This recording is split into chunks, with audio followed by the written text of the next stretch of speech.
चित्तौड़गढ़ लोकसभा संसदीय सीट से भाजपा उम्मीदवार व प्रदेश भाजपा अध्यक्ष सीपी जोशी के समर्थन में सोमवार को बिंडर कृषि मंडी के सामने एक आम सभा आयोजित हुई, जिसमें वल्लभनगर भाजपा का सुखद नज़ारा कई वर्षों बाद देखने को मिला। यहां 11 वर्ष का वनवास काट भाजपा में शामिल हुए पूर्व विधायक रणधीर सिंह बिंडर, वर्तमान विधायक उदयलाल डांगी और पूर्व विधानसभा प्रभारी हिम्मत सिंह जाला पहली बार एक साथ मंच पर दिखे।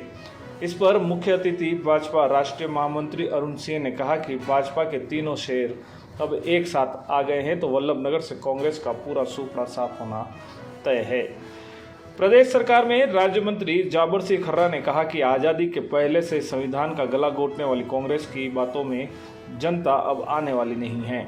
जनता ने देश के प्रधानमंत्री के रूप में तीसरी बार नरेंद्र मोदी को बनाना तय कर लिया है और चित्तौड़गढ़ से लगातार तीसरी बार सीपी जोशी को जिताने की ठान ली है। लोकसभा प्रत्याशी सीपी जोशी ने कहा कि जिस पार्टी के राष्ट्रीय अध्यक्ष सनातन को गाली देते हैं और श्री राम को काल्पनिक बताते हैं, ऐसी विचारधारा वाली पार्टी को अपने मतदान से पेटी में दफन करके कमल खिलाना है।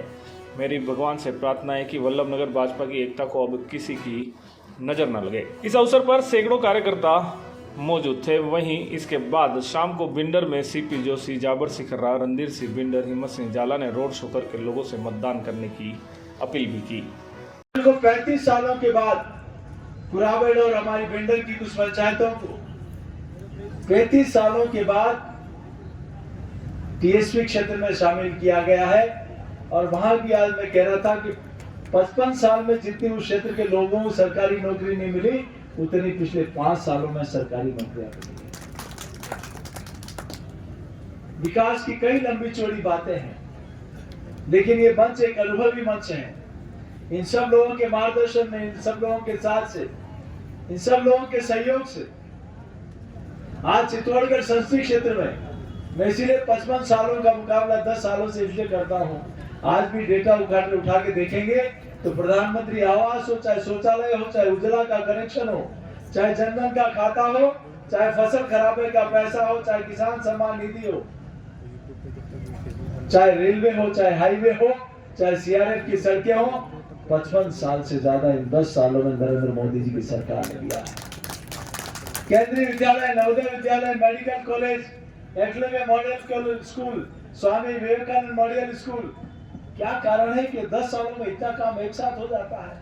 कर्मचारियों ईएसआई का हॉस्पिटल बन जाता है 100 बेड का, जो आजादी के इतने वर्षों तक नहीं मिल पाया। लेकिन मैं विकास की बातें तो बहुत सारी हुई, लेकिन उससे बड़ा काम हुआ कश्मीर में धारा 370 हटना और अयोध्या में प्रभु श्री राम लला का भव्य मंदिर बनना।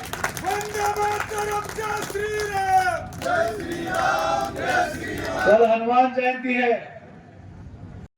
आप सबके वोट की ताकत की वजह से आई है। जम्मू कश्मीर से धारा 370 हटने का मामला हो, जम्मू कश्मीर से आतंकवाद के खात्मा का मामला हो, जम्मू कश्मीर में पत्थरबाजी रोकने का मामला हो, देश की आंतरिक सुरक्षा मजबूत होने का मामला हो, सेना को अत्याधुनिक हथियार मिलने का मामला हो, पाकिस्तान में गुप्तचर सर्जिकल स्ट्राइक करने का मामला हो, ये सारे के सारे काम आपकी वोट की ताकत से हुए हैं। चाहे भारत 2014 से 14 में 11वीं बड़ी अर्थव्यवस्था था, आज 5वीं बड़ी अर्थव्यवस्था बना है, ये भी आपकी वोट की ताकत से बना है। और आने वाले समय में अभी और बहुत से काम हो रहे हैं। इसलिए मेरा हाथ जोड़कर निवेदन है कि 3 दिन में कोई घर, कोई दरवाजा, कोई मतदाता ऐसा नहीं रहे जहां तक पहुंचकर आप भारतीय जनता पार्टी के कार्यकर्ता के रूप में उस हर मतदाता तक माननीय प्रधानमंत्री नरेंद्र मोदी जी की राम राम कहकर भारतीय जनता पार्टी के पक्ष में मतदान करने की अपील करें। और उसके बाद 3 करोड़ और प्रधानमंत्री आवास योजना के अंतर्गत घर बनेगा। एक भी गरीब ऐसा नहीं बचेगा जिसका मकान पक्का न हो।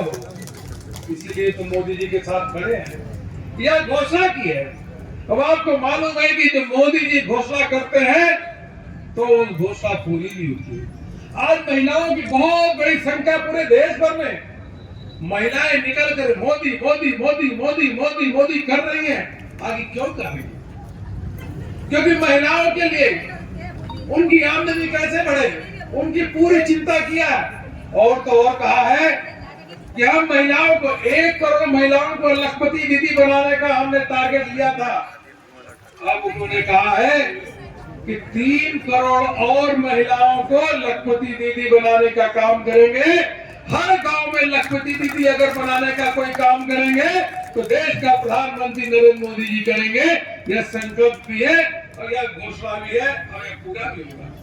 इसलिए लोग तो मोदी जी के साथ खड़े हैं। और गांव-गांव में जाओ देखो तो मोदी समर्थक नहीं है बल्कि मोदी भक्त बन चुके हैं।